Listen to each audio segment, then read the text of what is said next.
This July and August at Philosophy Portal, we will be hosting machine learning expert Thomas Hamelrich and singularity theorist Nikola Danilov for a 2-month exploration of the notion of technological singularity. The first half of the course will be focused on the nature of machine learning, its real and its mythology, its limits and its potential, as well as the practical consequences for human relationships and institutional development. The second half of the course will be focused on the nature of story itself, the human story, the story of capitalism, technology, politics, and the question of whether or not we need to learn how to rewrite the human story in the face of 21st century technological developments. Both Hamelrich and Danilov have dedicated their life to these topics, Hamelrich on machine learning and Danilov on the question of story in the context of singularity. To join us, check the link in the description for the full course, or consider becoming a member at the portal and get access to all of our live events, as well as our entire recorded history. I hope to see you this summer. Which is an interview with singularity theorist Nikola Danilov. This interview functions as pre-course content for Singularity Summer. Let's just start off with you, Nikola. Who is Nikola Danilov, and how did you first become interested in the technological singularity? Well, that's a deep and ancient question, perhaps. So, first part, who am I? If I were to put myself in one or two words in a short sentence, I would say I'm a curious person. I'm a curious person who wants to learn. That's what I feel like I am. Who has a lot of questions and wants to learn. But curiosity is perhaps my driving impetus, or energy, which is why I'm very scattered and not consistent or always coherent and often contradictory. I contain multitudes. So in terms of discovering the technological singularity, it all happened in a very fortunate and strange coincidence around 2006. And I can't remember, it was two books that I happened to read completely randomly, some side by side or one after another, which was Charlie Strauss's Accelerando and Ray Kurzweil's The Singularity is Near. And I forget which book I read first of the two now, but basically they are the same exact book. The only thing is Ray Kurzweil's book, The Singularity is Near, is non-fiction, and Accelerando is science fiction, but it is 100% about the singularity. It's based on a short story that Charlie Strauss published in the late 90s. I think it's called Lobsters, which is kind of super ironic given that Open Claw now is like this huge thing, and lobsters from Charlie Strauss's science fiction story in the 1990s, that's like almost 30 years ago, people, is now a reality. Now we have those agentic AIs that are like literally lobsters, or many people call them lobsters. And this is utterly ironic. And how that came to be and to materialize in our strange universe is a whole other thing, because many of those people don't even know about who Charlie Strauss is and haven't read the story, but somehow it ended the same way. It's up, our universe is mind-boggling. Well, I love the way in which your story brings together the confluence of fiction and nonfiction, science fiction and nonfiction, and that was one of the things that first attracted me to the singularity, is the way in which the line between the most formal nonfiction and the most creative science fiction come together. So could you give a few examples of how the singularity is near and Accelerando mirror each other or inform each other? Well, the whole kind of accelerated trend, or what Ray Kurzweil calls the law of accelerating returns, is captured in a very famous graph, which turns out was created for Ray Kurzweil by a lady called Catherine Mirontic, if I pronounce her name correctly. I actually met her when I was in Singularity University.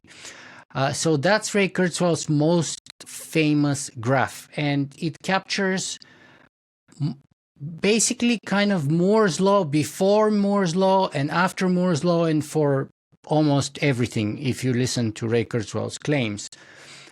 Now, it is hard for people to connect a graph to their lives. It is still very kind of clinical, very kind of remote. They don't always get it. But if you take that graph and put it in a story and give it flesh and blood and give it characters that the reader cares about and maybe even loves or has empathy for, or maybe even associates with and identifies with, then the graph becomes real, and it literally can blow people's minds. And that's what happened to me. So I was intellectually super, super impressed by the Singularity is Near. The graph, the examples, from hard disk capacities, from microprocessors per chip, from, solar batteries, from all kinds of fields. But yet, until you actually put those facts in a story, you can't really... we're not wired for facts. We're wired for story. You see, biologically, we're storied animals. We need a story to make sense of the facts. In fact, facts are useless until you wrap them up or put them within a story, because the story tells you what's important and what isn't. What's the treasure and what's the garbage? What's the goal and what's the side effect? What's the good and what's the bad? Everything that matters in, not just in stories, in our life, in our civilization, everything that matters is framed in a story. And that's how I kind of was lucky enough, really, to get these one after another. And my mind was so blown out afterwards that I was like, I cannot do anything else. I have to do something that has something to do with the singularity, with artificial intelligence, and I have to basically dedicate my life to it. And that's how I became what people eventually started calling a futurist, which is a word I don't like at all, because I still think that at the bottom of it all, I'm just a curious person. And by the way, I never try to predict the future. I am more about trying to inspire people to create the best possible future. I have a similar origin story to you with The Singularity is Near, in terms of being super inspired by that book and being extremely impressed by that book. At the time, I had just started an undergrad in evolutionary anthropology, and I was inspired by the story of evolution and the way anthropologists had started to tell the story of evolution. Of course, with Kurzweil's The Singularity is Near, it brings you into this universe of cosmic evolution or big history as a story. Yeah. With your focus on story, how do you understand the story of cosmic evolution or big history, and how familiar are you with those fields? So, correct me if I'm wrong, but I think what you're pushing me here a little bit towards, perhaps, or that's how I perceive it anyway, is the teleology of Kurzweil's inherent argument. And I have substantial issues with that. I think Kurzweil is a brilliant guy. I've met him personally and did a wonderful interview and spent a number of hours in his office. He's super humble. He is brilliant. He is genius. And I love his work, and his work has impacted me and many other millions of people around the world. And I think he is wonderful as an inventor and wonderful as a human being, which is a rare coincidence of both personality and skills and character. So I'm a big fan of his. However, it doesn't mean that I agree with everything that he talks about, and it doesn't mean that there are no sort of blind sides of his claims. And the biggest of all in my opinion, is his inherent teleology. And by that, I mean that ultimately, Ray Kurzweil's ideas converge to a single linear, if you will, storyline. And that is what he calls the 6 epochs of the singularity. And the problem with those is that they are basically creationist in its character. And here's what I mean by that, because many people will be shocked by that. So, to me, the creationist idea is about this kind of a special, unique place that Homo sapiens or humanity takes in the universe.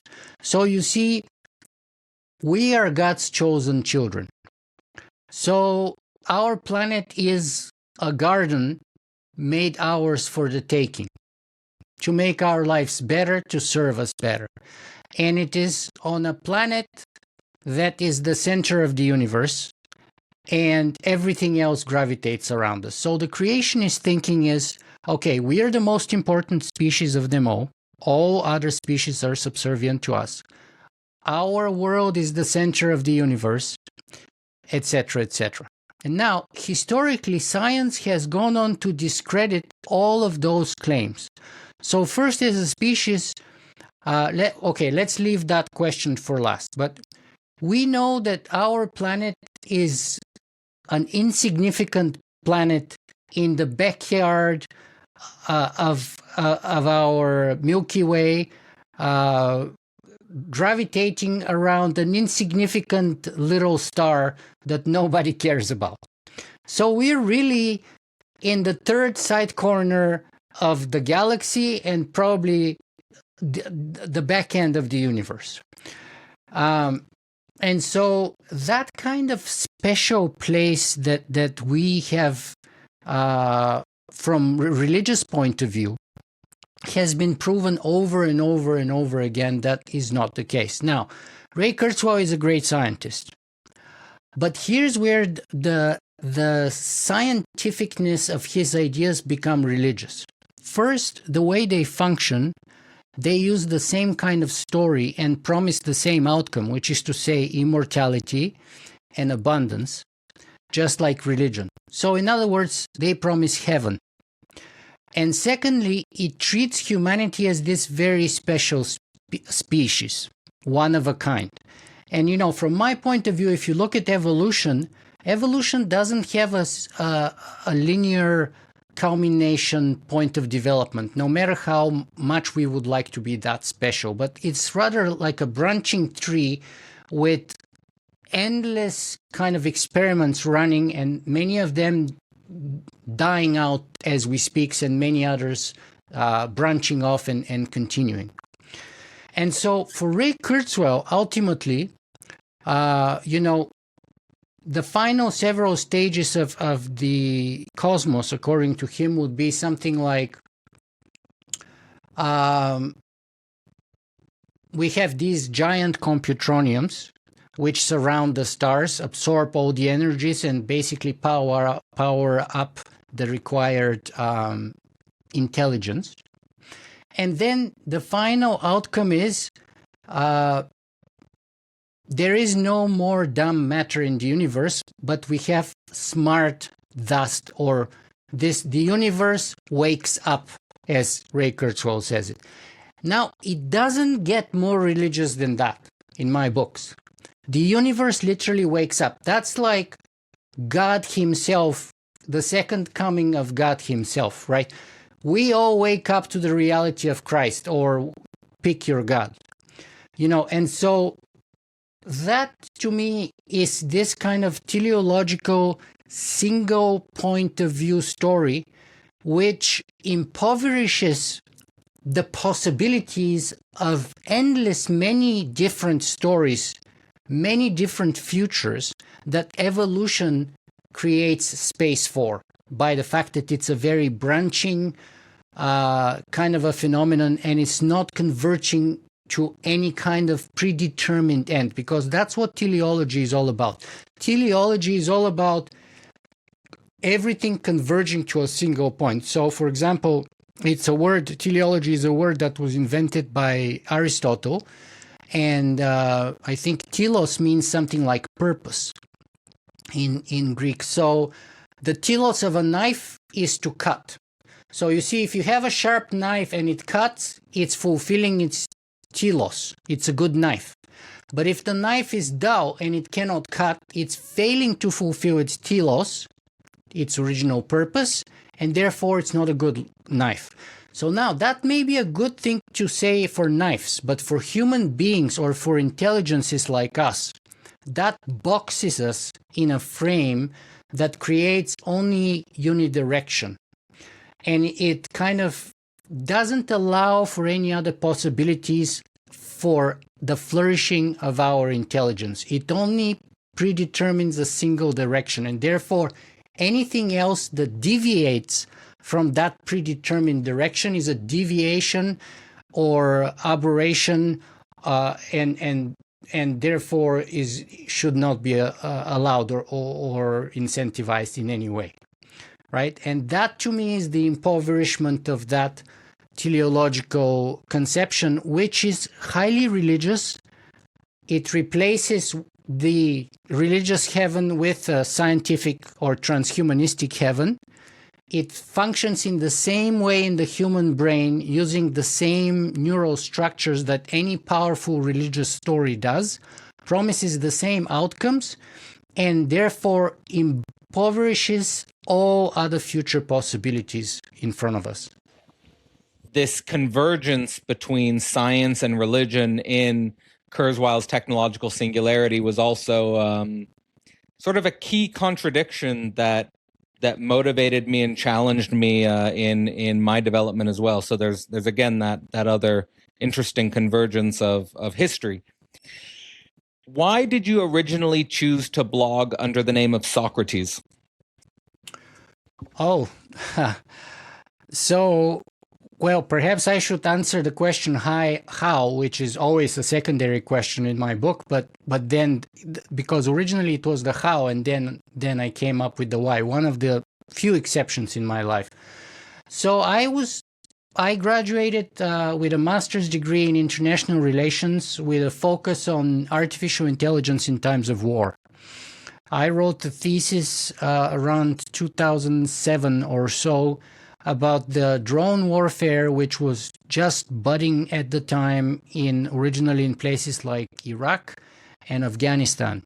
And at the time was just half a dozen Predator drones that the CIA had hacked with a couple of Hellfire missiles, and they were taking out what they would call a target of opportunity.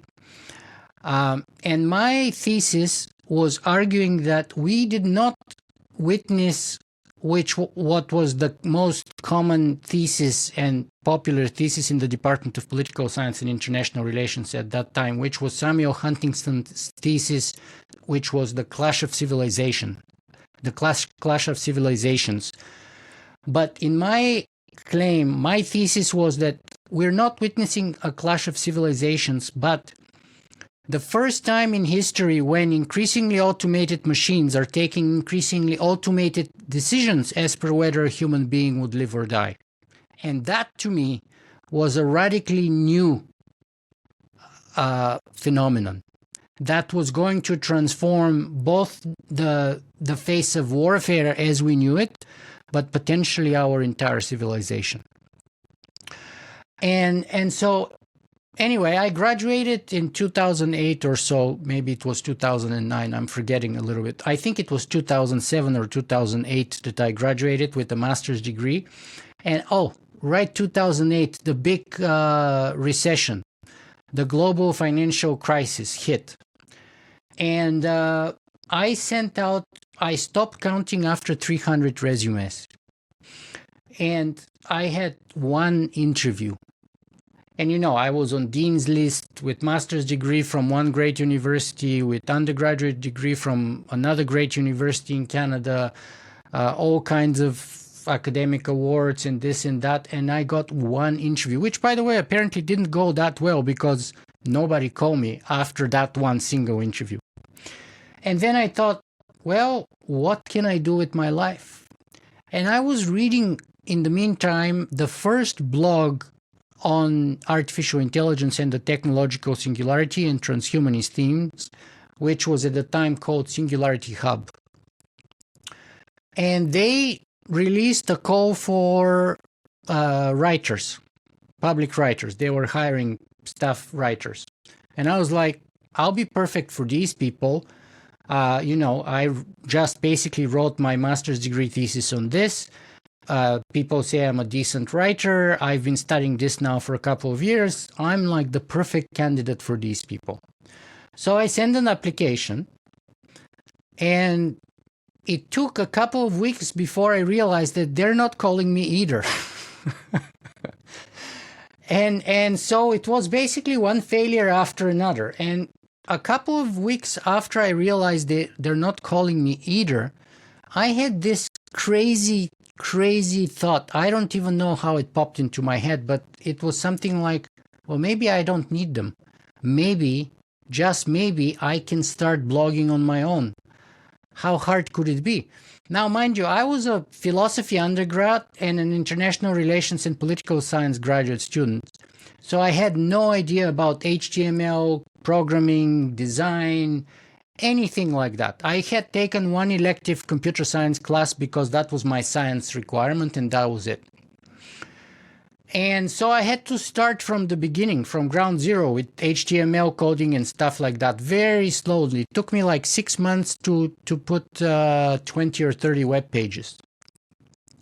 And when I was doing this, I was wondering, what happens if I fail? What happens if I succeed? How do I do it? And there was this cartoon at the time that on the internet, nobody knows that you're a dog. And I was like, well, why don't I call myself Socrates, right? Because who knows how this thing is going to turn out anyway. Maybe it will be a total embarrassment. And I don't want to put my name behind it, maybe. Plus, I'm just kind of literally experimenting and testing the water. And who knows, I'm not a technical guy. So why don't I adopt the name Socrates? Now, interestingly enough, I didn't come up with the name Socrates myself, because you would say, well, that's kind of very presumptuous, if you embrace your own moniker Socrates, wouldn't that be something? So I was already called Socrates when I was in the army. And in Bulgaria, when you're 18, unless you're accepted to, or at least that was back in the day, that was the law in the mid-1990s. Now it's no longer the case because they have a professional army, but at the time it was a compulsory military service, which is to say all men over 18 years old must serve in the army, whether before university or after. And so if you're not accepted to university right out of high school, you generally go straight into the army. And so I did go and serve in the army. And in the army, asking questions, being a curious person, is not a very good strategy for survival, especially when it comes to senior military officers, a lot of egos, loaded weapons, and extreme cases of stress, pressure, and armed weapons. So in that kind of environment, when people started calling me Socrates, that was not a compliment. That was an insult.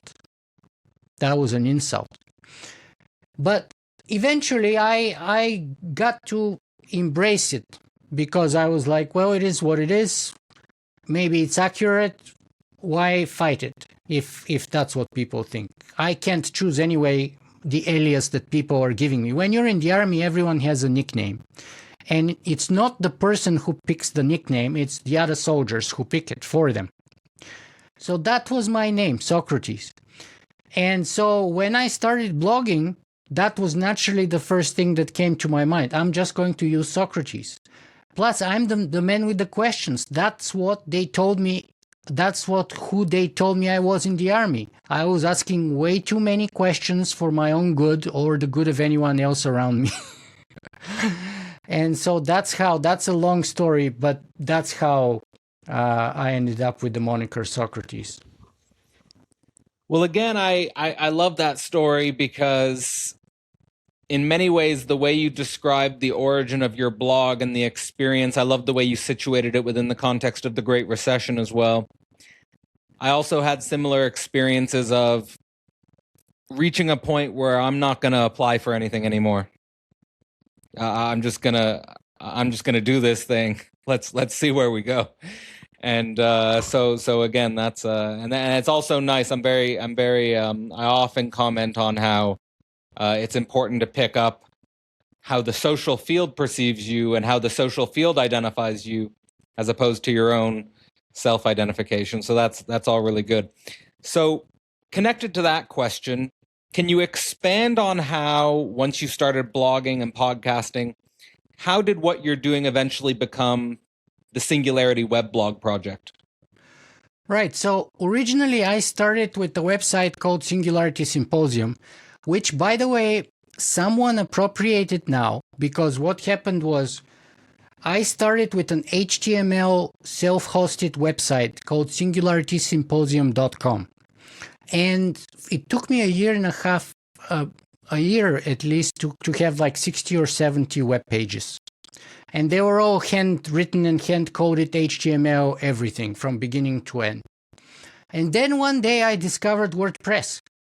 And I was like, oh my God, this is like a word processor. If you can actually type in a Microsoft Word document, you don't need to do any HTML. You can actually blog and it's all there and you don't have to ever see the code. This is just pure genius, right? And then I started thinking, well, I started listening to these things called podcasts around 2009.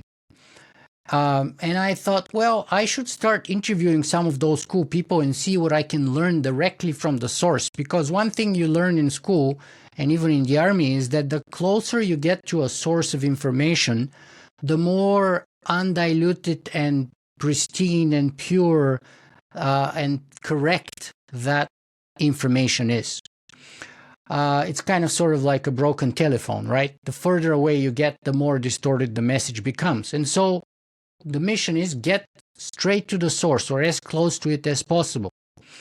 And interviewing people seemed to me as the most logical way to accomplish that. So, and I thought, okay, I'm going to start recording people with a podcast, but I don't know anything about audio engineering. I'm not an audio engineer. I don't know the first thing about microphones. I don't know the first thing about editing. I don't know anything about anything. How the hell would I do that? Plus, I have a pretty strong Bulgarian accent. People would listen to me and they'll be like, oh, this guy can't even speak proper English. Why the hell would we listen to him about anything ever? Right? So I had lack of knowledge, complete ignorance, and personal insecurities all combined in it. But then I was like, what do I have to lose? Right? Like, let's just give it my best shot, you know? And then I started doing these interviews. And once I did the first one or two, I discovered that it's much easier to do an interview if you have a webcam running, because we are very visual body language creatures. We watch the effect of what we say or we communicate in the body language of our interlocutor. And so it's very helpful if you can actually see the person rather than if you don't see them at all. And once I started looking at them through a webcam, I was like, well, we have the webcam, why don't we just record the video too? So then I had to start editing video too. And so one step after another, I started with an HTML website, moved to a WordPress blog, which became singularityweblog.com, or if for brevity, you can get there by singularity.info. And my podcast was called Singularity One-on-One for the first number of years. Eventually, I rebranded it to Singularity FM. And the original website I shut down a few years back But some scammer apparently noticed that my original SingularitySymposium.com website was ranked really well in Google. And they rebooted it from the Internet Archive with a number of gambling and casino links at the bottom of the page or something like that. Basically, link farming, I think it's called.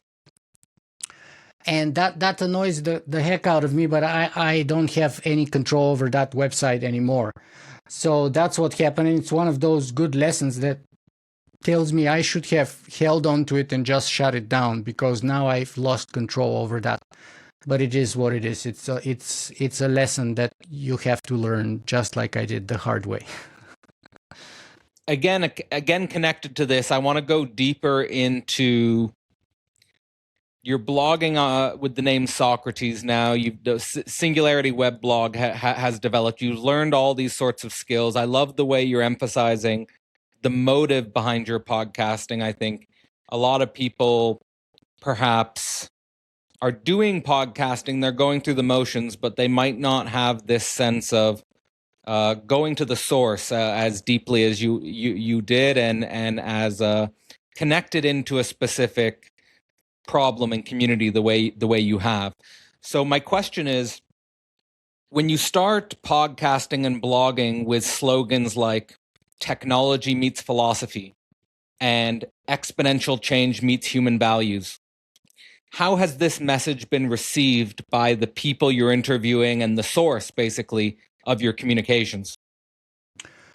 Right. That's the crux of the matter. And let me backtrack a little bit just to make it more clear. So for the first number of years of my podcast, people had the wrong impression that it's about technology. It's never been about technology. Technology has been the content, but the context is always more important than the content, because the context determines what content is good, what content is bad, what is valuable and what is not, what's a treasure and what's garbage, what's ultimately the purpose and what is not, and what's useless. So my content of technology was always in the context of philosophy, which is to say, how does technology serve the purposes of great humanity? Is it a good thing? Is it a bad thing? Is it something that pushes us forward or backward? Is it making us better or worse? Is it making us stronger or weaker? Overall, what's the best attitude that a rational species, hopefully, or a rational individual can adopt towards technology? And ultimately, that kind of culminated in a sort of a motto that I have at the bottom of my website at the footer, which says that technology is always the how. But if you don't have the proper why, you can use the best how in the world, but you would end up doing more damage than good. And that's usually because the why should be the driving motivator or frame maker or context creator, and the how should be the follower. In other words, technology should be the slave and we should be the master of it, not the other way around. Not like in many cases that it's become today. Technology is not the end, it's the means, and we shouldn't forget that. So my impetus from the beginning was to push forward that line about the difference between means and ends. The why is the ends, the technology is the how, which is the means, and about the fact that all the most important choices or implications of technology are ultimately ethical ones, which is also to say political ones. And that's inescapable and unavoidable. The more powerful a technology is, the greater the ethical implications it will have, and therefore the more political it will become. That's why it's been now maybe 10 years or so since the first time I think Donald Trump got elected around 2016. I wrote an article called Uh, Technology is the future of politics, and politics is the future of technology. They're inseparable. And so originally I would go in the early 20 teens, like 2012, 2011, 2013. I would go to all these technical conferences with all these nerdy, geeky engineers or computer scientists. And I'll go up in their face and say something like, guys, nobody really cares about the details other than you. But what people care is about, so in other words, nobody really cares about the how we do things, no matter how much you love the how and how much you geek over it. But everyone cares about the so what. Is it a good thing? Is it a bad thing? Why should we or why shouldn't we do that? And the whole field of ethics is about having the power to do something, but making the choice not to do it, despite the fact that you have the power physically or scientifically or maybe even legally, and yet you still decide to control yourself. Because what's power without control? Right? And so I would be in those conferences trying to push that line, and it made me very quickly very unpopular. Let me tell you. At the time, nobody wanted to hear anything about ethics or philosophy in general. Everyone was consumed by the how. Everyone was geeking over the most minute technical details. And I've always pushed that those are ultimately not important. Now, I have to say I'm very happy to observe that people everywhere have woken up to the fact that technology is ultimately a political phenomenon because it has ethical dimensions or implications, and they're inseparable. And so instead of thinking retroactively after the technology is a fact about those ethical and political implications, we should think proactively so that we don't consider them as a band-aid solution, but we should consider them by design at the outset. And that way, while there is no guarantee we would avoid any negative externalities or risks, at least we would minimize them much more than ever before. And so that has been a big shift in the last 10 years that I'm very, very happy to observe. Now the entire world, I believe, has woken up to the fact that AI is here, and that the big choices that AI in particular, but also all super advanced technological progress, whether in genetics, robotics, AI, whatever it may be, ultimately comes down to our ethical choices. And those choices will determine whether we would destroy ourselves or whether we would survive and thrive and maybe even spread throughout the cosmos. Not the technology that we have, but how we choose to embrace it. Because, I grew up in the Eastern Bloc behind the Iron Curtain in Bulgaria. And I was 13, 14 years old when the Iron Curtain collapsed. And I can tell you, roughly, we had more or less the same technology in the East and the West. Industrial revolution, trains, cars, spaceships. In the Eastern Bloc, we were very strong on things like mathematics and the sciences, for example. Very strong. But some people built socialism or attempted to build socialism with it. Other people built democracies or social democracies. Other people tried to build fascism. So you see, the same technology was employed in what I would consider radically different ways with respect to our ethics, and that in terms has implications on our freedom both individually and as societies, and ultimately that's all what politics is all about. So the choices that we make, the big choices, are not the technological ones, they're the ethical ones, and they change the nature of the impact of that technology. So my line of questioning, I think, really follows well with a lot of what you just said. So this next question is really kind of looking for a fleshing out and expansion on what you just said in this specific direction.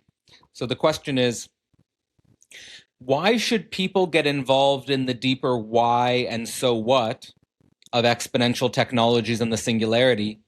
Can you expand on your own perspective on ethics and politics, perhaps in contrast to what people in the technical fields have thought about ethics and politics? Yeah, so the other big gripe that I have with Silicon Valley is that so we have on the one hand we have Ray Kurzweil with his sort of indisturbable teleology, and then Silicon Valley with their deterministic law of the universe equaling claim that the march of technology is unstoppable and we might as well just get along with it.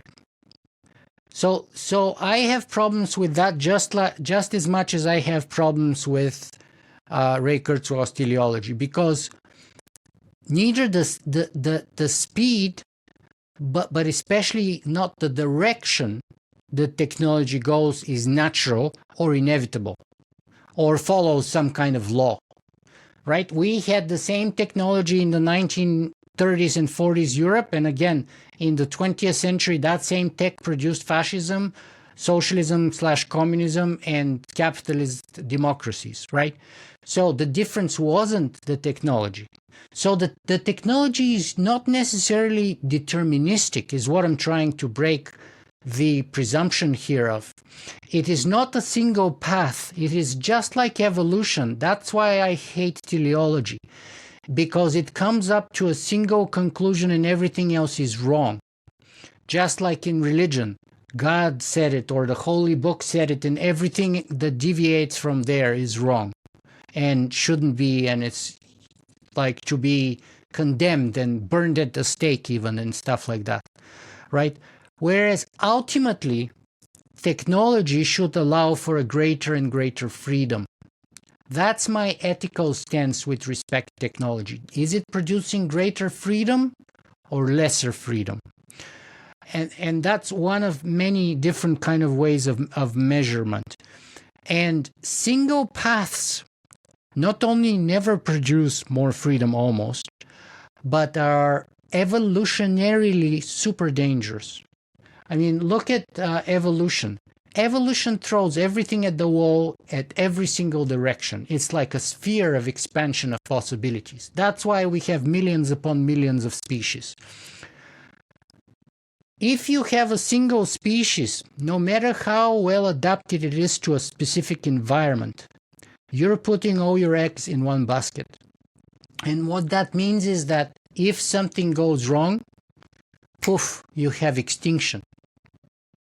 If you have diversity, even if a number of those species go extinct, life continues, evolution continues. There is a myriad of branching possibilities that are ever growing. That's what evolution is all about. There is no convergence, it is divergence of freedom and possibilities. And so, if we, to answer your question and connect it to what I just said, if we embrace the claim that Silicon Valley pushes forward, that technology's march is inevitable and unstoppable, and if you listen to them in a very specific single direction, then we might as well watch Netflix, drink beer, and eat pizza because we're all just spectators, right? I mean, there's nothing we can do. It's inevitable, it's unstoppable, and it is going the way it's going. Who the hell are we to do anything? But that's why I have problems with people who make those kinds of claims, because that's not a prediction, that's a prison. And my claim is exactly the opposite. My claim is the future is not a prediction which says that it's inevitable, to paraphrase Cory Doctorow, but the future is a story which tells you that it's up for grabs. And it tells you that you can be a spectator of that story, or you can get your hands dirty and you can try to be the author of your own story.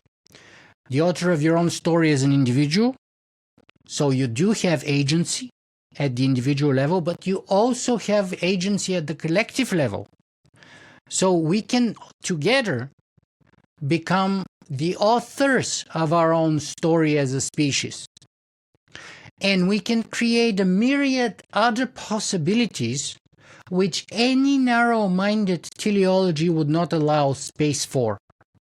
In other words, it creates a clearing that we can populate with an expanding sphere of evolutionary possibilities, rather than having a single track that serves usually the Silicon Valley big tech elites and their profit margins. And anything that deviates from those is, to be exterminated or condemned and is reprehensible. Right? So it's all about the agency that we all have and we must reclaim, and the fact that we can be and we must become the authors of our own story, both individually and collectively.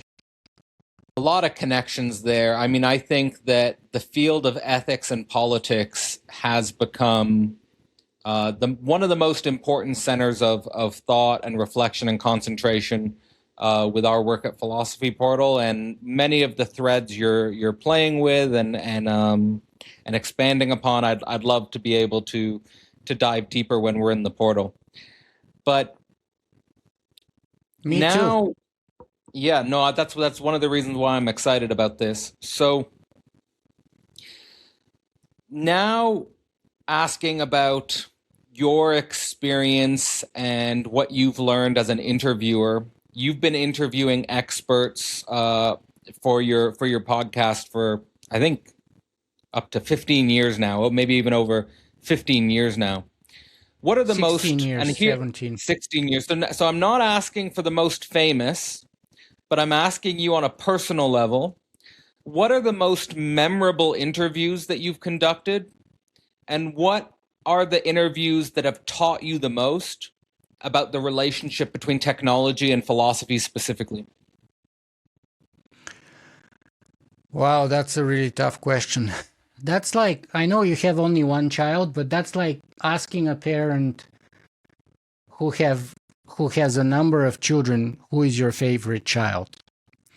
And even if parents do have favorites, it's not a very wise thing to say publicly who is your favorite child, for a number of reasons. Now, I've done over 300 interviews and I've learned a lot. And, having a conversation, asking good questions is a skill that takes a lifelong pursuit to learn. I am at the beginning of that journey. I suck a lot less than before. I mean, when I watch my original interviews 10, 15 years ago, I often cringe. It's just... But, if back in the day I would screw up 200 or 300 things per interview, just on the actual part of interviewing or conversing with people, not to mention another 200 or 300 on the technical side of things. Nowadays, hopefully I'm down to maybe 50 or 60 on each of those sides that I could have and should have done better. And I should know by now to not do, but I still do. So none of them is perfect. Some are better than others for a number of reasons. Sometimes it's just chemistry. Sometimes it's just mood. Sometimes it could really not work out for a variety of reasons. Like I had Lauren Krauss on my podcast, and it was just one of those days where he had a dental operation right before the interview. I had a killer headache, and it was just like one of those interviews that we both really struggled to do. Now, I still learned a lot. I still read his book in full as part of my prep for the interview before that. And out of the 300 and some interview, I probably have had 5 or 6 that I never published, by the way, each for a different reason. And so maybe you could call it a 2% failure rate, in the sense that I recorded an interview and then for a variety of reasons, post factum, I decided not to publish it. So those were a complete disaster, complete and utter disaster. So some of the interviews that really stand out in my mind are the interviews that break the mold that I am within. The interviews that literally blow my mind and take me to another level that I previously considered not possible. I'll give you a couple of examples. So the first such example that comes to my mind is my interview with Carl Schroeder. Carl Schroeder is a science fiction writer from Toronto, Canada. He's kind of like the hidden gem of the science fiction world, and he's also a fantastic futurist. He has at least 10 books, I think, all of them fantastic. I've read 4 or 5 of them. And when I interviewed him the first time was probably 10 or 12 years ago, maybe 13 or 14 years ago, actually. And he told me this: the Singularity is a good model, it's an interesting model, it's an interesting concept, but consider it as a lens through which you see the world. So when you're a photographer, you have a lens, and let's say the standard lenses are either a 35 millimeter lens or a 50 millimeter lens on a camera usually. And then you have wide lenses, so anything wider than 35 millimeter, like a 24 or an 18 or a 16 millimeter, is a wider lens, wide angle point of view. And then you have telephoto. Anything over 50 millimeter is considered telephoto.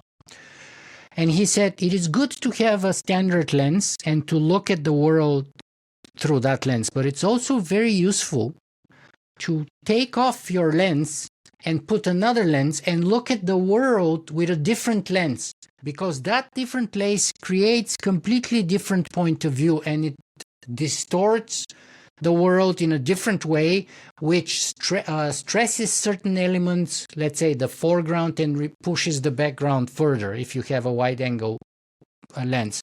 And if you have a telephoto lens, it brings the background forward. Right? So there is a benefit to changing the lens on your camera, because you're capturing a more full spectrum of the possible perspectives by doing that. And so he told me it is good to have the Singularity point of view, but it's good to take it down and put other points of view and look at the universe as having many more possibilities than that single point of view called the Singularity. And at the time when Carl told me that literally blew my mind, because for 4 or 5 years before that, I was a total Singularity fan, and I was a one point of view, one model kind of a person. I couldn't see the world in anything else other than that specific paradigm.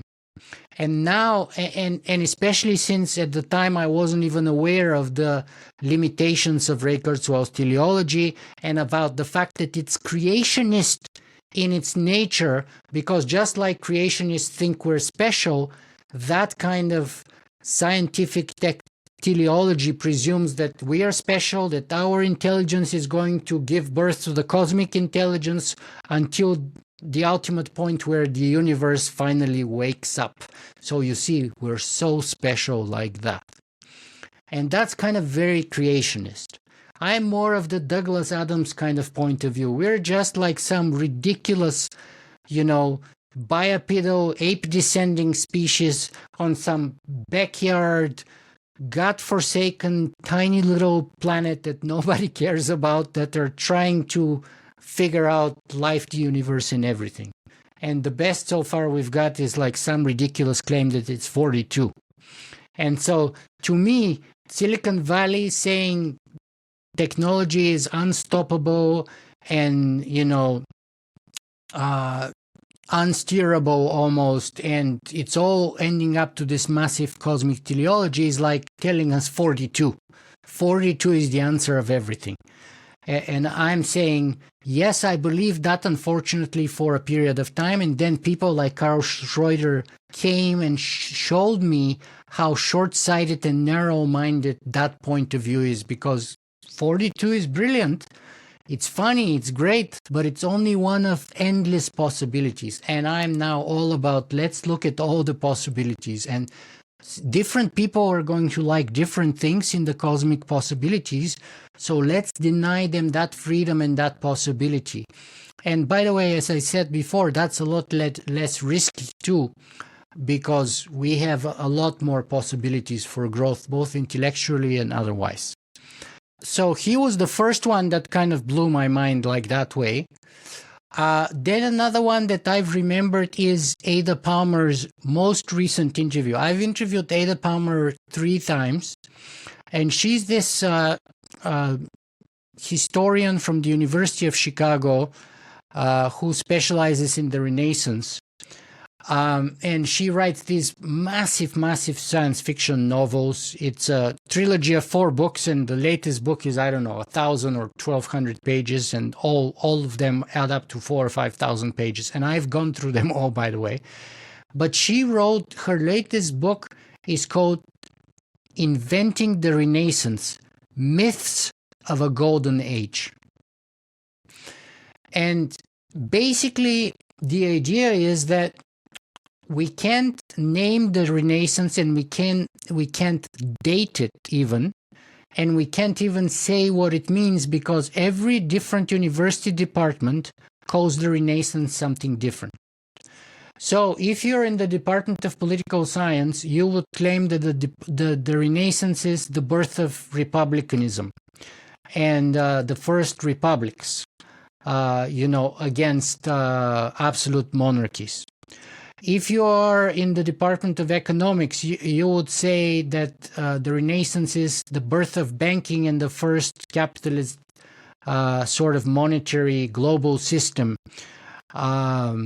If you are in the sort of art end of things, then you would say that the Renaissance is the birth of art as separate from religious art, or art that's in the name of God, but as its own thing.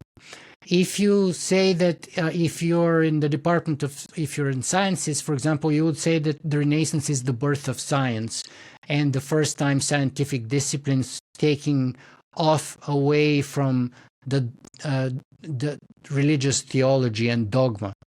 And therefore, each of those would give them different dates, even different centuries, different major people, different major pivotal moments, because each one of them looks at the Renaissance as a completely different story. And that story tells them what is the most important, whether it's banking, whether it's the fact that you have Republican political ideals, whether you have new art, whether you have new science, what have you. Everyone tells a different story. And most importantly, there's those myths of a golden age. So to have a golden age, you cannot have a golden age on its own. You have to have a golden age only if there is a dark age. So before you invent the Renaissance, you have to invent the dark age. And so Petrarch, who is I think his name originally was Francisco Petrarca, who originally in, I think, the 1200s was kind of one of the proto-fathers of the Renaissance, was the guy who first coined the term the Dark Ages. And he gave that to everything preceding that moment. And you see, that's a political act. That's politics right there, because it tells you that something is bad, and now we have the opportunity to create something good. And from then on, you're not just telling a story, you're telling a political story which has political power implications. And from then on, you can divide people not into groups of those who are in support or those who are against. But again, everyone would have a different concept and idea about what a golden age is, when it began, and so on. So nowadays, when a new politician comes and says, okay, I'm going to create a new renaissance, or I'm going to create a new golden age, you have to understand at the same time he's also saying that before me, or the immediate present or the immediate past, are a dark age. And I'm going to change that. And there is a political purpose and reasoning and machinery working behind those claims, right? So Ada was the first historian who didn't take a single point of view to say, okay, no, this is the Renaissance and everything else is false. No, she actually went through the entire catalog of all these people, going through all these different concepts and ideas and dates and timelines of the Renaissance as different stories. And she said they're all different stories. And she said, you can choose which story you want to embrace, but beware that every story that you choose comes with its ups and its downsides, with costs and benefits, right? So yes, you can still make a choice, but beware that it has to be a deliberate choice, and you have to be conscious and cognizant of the price you're going to pay for each of those choices.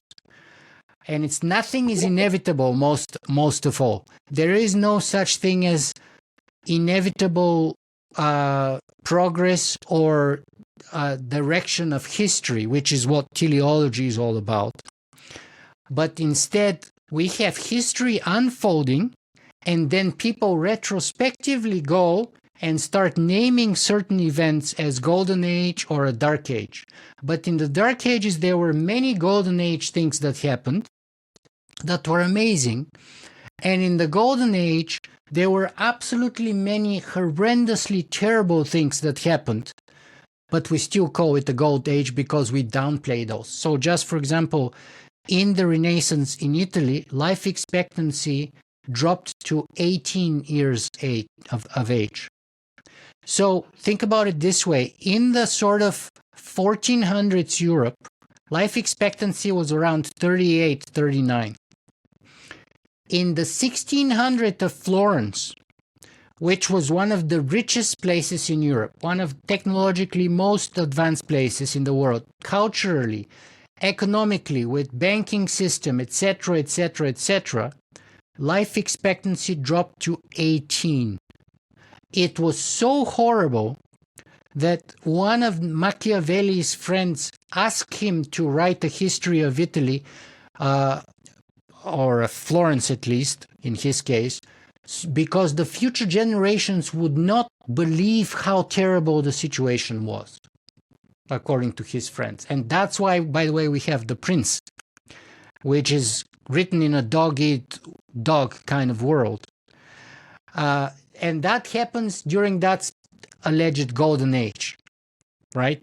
The Renaissance, right? Where people couldn't go on the road without being murdered by bandits, and, males didn't last more than 18 years of age, and there were constant wars and plunders and cities being sacked by this person or that king and the other king. There were religious intolerances, sexual intolerances.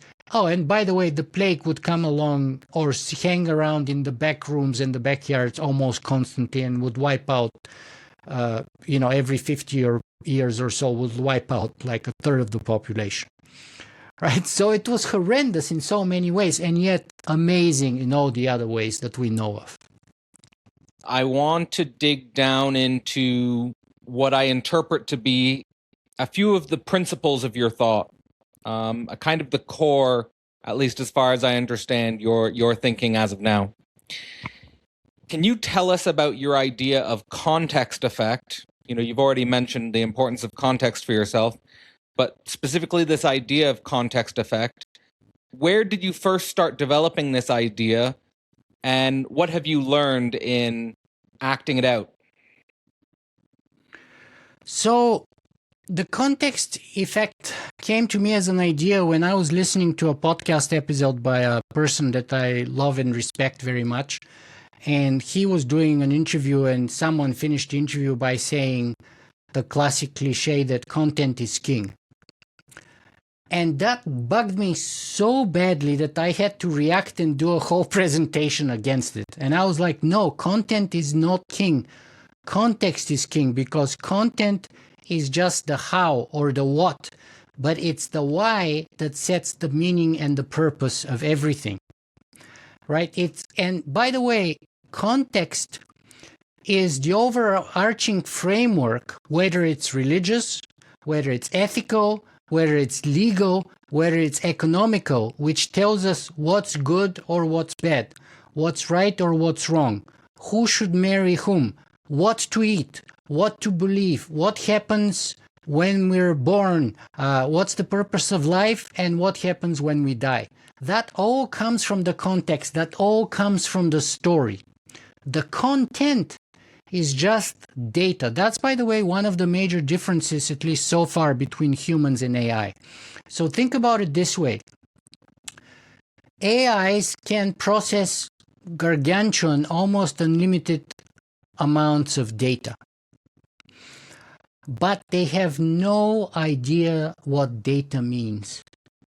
Unless and until they borrow from us. That's called reinforced learning. That's called prompt engineering. And what does that do? That basically gives them context. And the context that they get, they borrow from us, tells them this is garbage and this is good. Do more of this and don't do any of that. We want this and we don't want that. Good or bad? But we have come up to that context framework through evolution and through, millennia, millions of years even of evolution and evolving and living and then existing as a Homo sapiens for, at least, let's say, 70 or 100,000 years. They don't have that. And so their ability to process data is useless unless and until they get the framework that tells them how to process the data. Because you can't separate the signal from the noise unless and until you have a definition of what is signal and what is noise. And that comes first. That comes above. Right? In philosophy, there is this discussion or debate about whether you can extrapolate you help me out here, my friend. Whether we can extrapolate an ought to from an is. Yeah, the ought is distinction. Yeah, and the question is, can we even do that? And if you believe that we can't, that means that machines cannot create the context, because they can deal with the is, they can deal with the facts. But whether the facts are good or bad, useful or not useful, dangerous or helpful, all depends on the ought to. And the ought to comes from the outside. The ought to comes from our evolutionary baggage, from the things that help us survive, from the things that help us thrive, from the things that give us more freedom and put us in less danger. For example, that's part of our evolutionary baggage. And so that's why the context is absolutely crucial. That's why, by the way, you can have people on the left and on the right looking at the same exact facts, even agreeing on the facts, and vehemently disagreeing on what they mean. And the reason is that the same two people look at the same facts with a completely different framework. And that is their context. That is their story. And different stories can take the same exact facts and make them diametrically opposite in terms of their meaning in terms of whether they're good or they're bad, whether they should be incentivized or disincentivized. And so that's why, for me, the crucial point that I've been working on for the last few years is storytelling, because that's how we get our context. We get our context by embracing a story. That story, in many cases, has been, historically speaking, religious. It can be also political in terms of like communism or socialism. Those are also stories. Fascism is story. Nationalism is a story. So one way or another, we need a context that helps us make sense of the world, that gives us direction, that tells us who we are, that tells us where we're coming from, and that tells us where we're going. And at least so far, machines are unable to supply that. What they're able to do is imperfectly borrow from us. And as long as we are in control of that context, we would be the smarter species, I believe. The moment we lose control over the context, we are in trouble.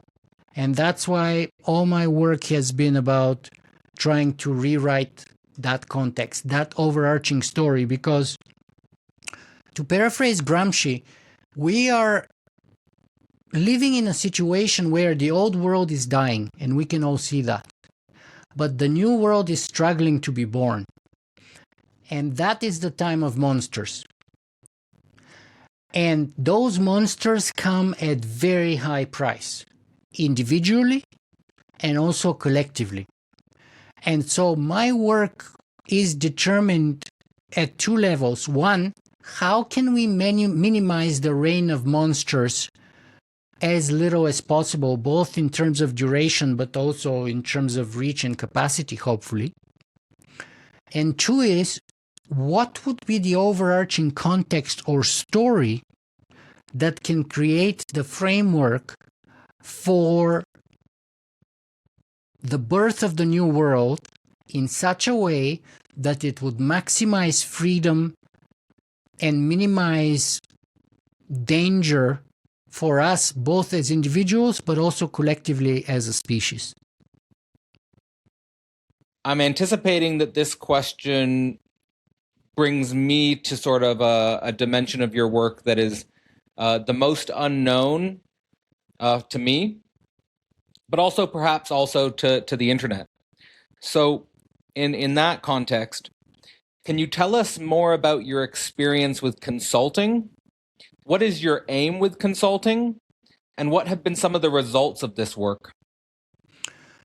So I have had to embrace the moniker of a futurist, whether I like it or not. And the question then is, what is the function that a futurist can serve? Or let me rephrase the question in a different way. Given that we are living in a vacuum between the old world dying and the new world struggling to be born, what is my purpose as an individual, and what function can I serve as an agent of change so that I can steer a better outcome for our future while being authentic to who I am and what I can contribute with? And the conclusion I've gotten to is twofold, but basically, a futurist to me, or a philosopher of change, or an agent like me, has two functions. So one is the Socratic function that I have, which is being a midwife to humanity's best ideas. So when you come to my blog and when you come to my podcast, my goal is not to tell you what to think. I don't want to tell you, look, there's a teleology, there's right and wrong, there's only one way of seeing the world, technology is unstoppable, and the march of AI will be, indeterminate, like you cannot do anything about it, and that's it. Instead, I want to create a symposium, which the original Greek meaning is Symposium is a drinking party where everyone goes to have fun, but at the end of the day, after the party is over, leaves with a new awareness or a new enlightenment or a new insight or a breakthrough of some sort or another. So they leave better than they came. And Socrates was the host of those symposiums in Plato's Symposium. And in a way, he was the midwife to other people giving birth to their own best ideas. So in other words, he didn't teach anyone anything. He just created the atmosphere within which everyone gave birth to their own best ideas. So that's one of my goals, to provide that kind of service. The other one, as a consultant, is I'm trying to create the environment within which my clients give birth to their own best ideas. But the other one is also in terms of our collective faith, both as businesses and organizations and also as a civilization. To paraphrase, the name is escaping right now, but a pessimist is someone who complains about the wind. An optimist is someone who believes that the wind will change for the better. A realist is someone who adjusts the sails. So I find myself as a futurist as someone who helps people adjust the sails of their boat in such a way so that they are not fighting the winds of change, yet despite that, they are able to reach the harbor of their chosen destination. Because a skilled captain with a seaworthy boat will be able to take you to any place on Earth, despite the fact that, you would have storms and you would have unfavorable winds and all of this, because you would know how to adjust the sails. And therefore, use that power to get you where you need to go. And that's kind of like civilizational judo. There are certain trends and certain kind of inclines, and we maybe are not able to completely halt them, but we can steer them very much. And how and where you steer to makes all the difference in the world. Just like we saw in the 1930s and 40s between fascism, communism, and capitalist democracies. Now we are at a similar kind of watershed moment. So my goal is to help people steer their collective organization or company or even nations and our civilization towards the best possible future for us all. Then I think that sets up perfectly well. We're going to be doing a Singularity Summer 2-month series this July and August with Thomas Hammelrich.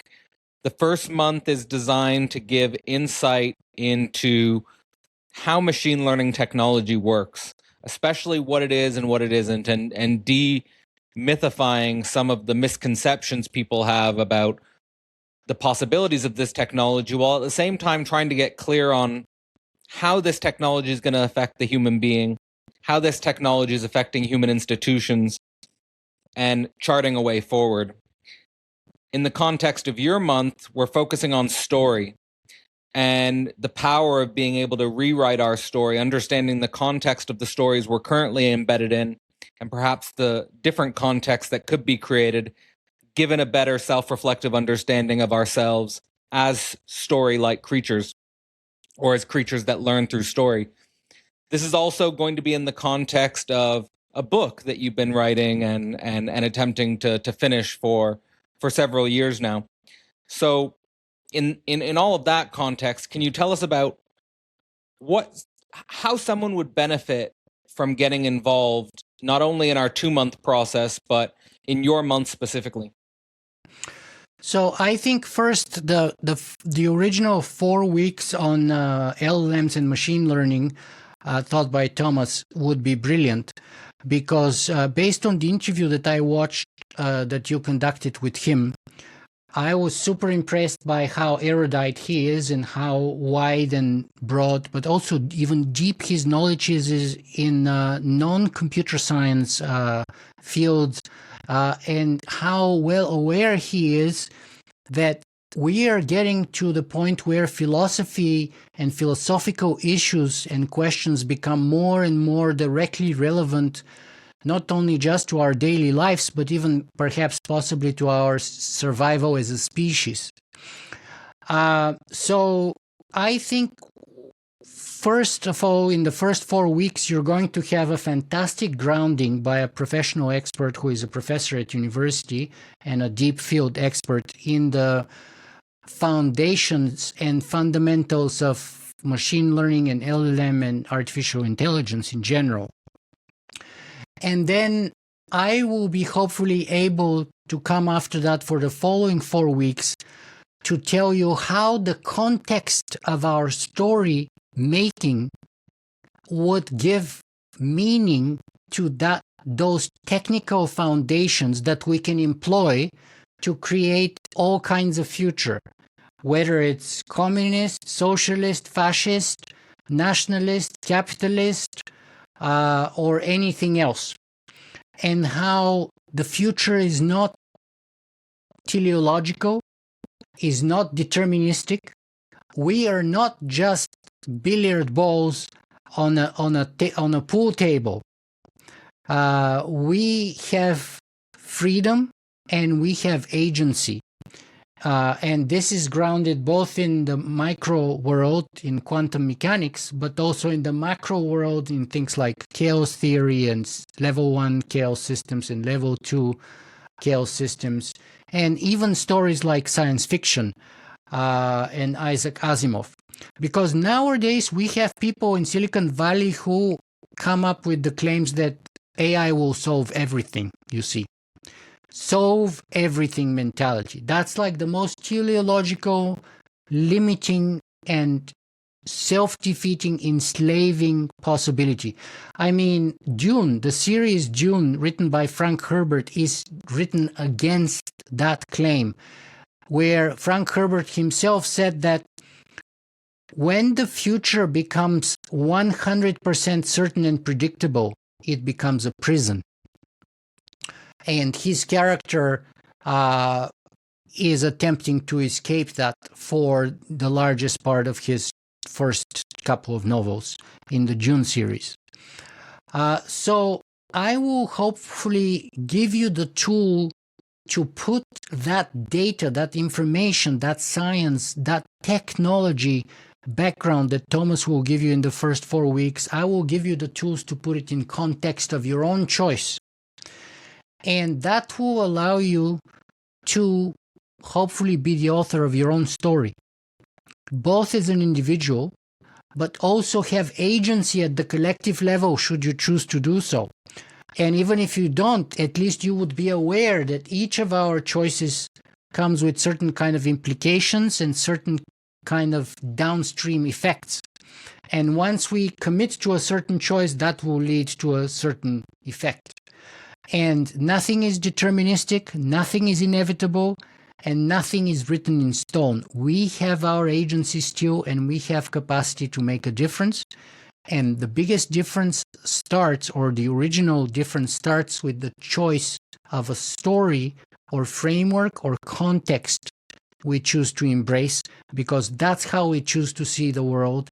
That's the lens we put in front of our eyes, whether it's us being aware of it or whether being not aware of it. I'm trying to help you become aware of it, and I'm trying to give you the power to choose the best lens of your own choice while having the freedom to switch it whenever you wish to. And that creates infinitely more possibilities for our future. Not to mention, it's a lot more fun to investigate, to learn, to discuss, and to debate than a certain single teleological straight framework of the 6 epochs of the technological singularity, which presumes that we are all just billiard balls and the universe is like a pool table, which is what Newton thought was the case, and then we might as well just, watch Netflix and drink beer and eat pizza because there's nothing that we can do about anything at all. And I believe that's absolutely not the case. This July and August at Philosophy Portal, we will be hosting machine learning expert Thomas Hamelrich and singularity theorist Nikola Danilov for a 2-month exploration of the notion of technological singularity. The first half of the course will be focused on the nature of machine learning, its real and its mythology, its limits and its potential, as well as the practical consequences for human relationships and institutional development. The second half of the course will be focused on the nature of story itself, the human story, the story of capitalism, technology, politics, and the question of whether or not we need to learn how to rewrite the human story in the face of 21st century technological developments. Both Hamelrich and Danilov have dedicated their life to these topics, Hamelrich on machine learning and Danilov on the question of story in the context of singularity. To join us, check the link in the description for the full course, or consider becoming a member at the portal and get access to all of our live events, as well as our entire recorded history. I hope to see you this summer.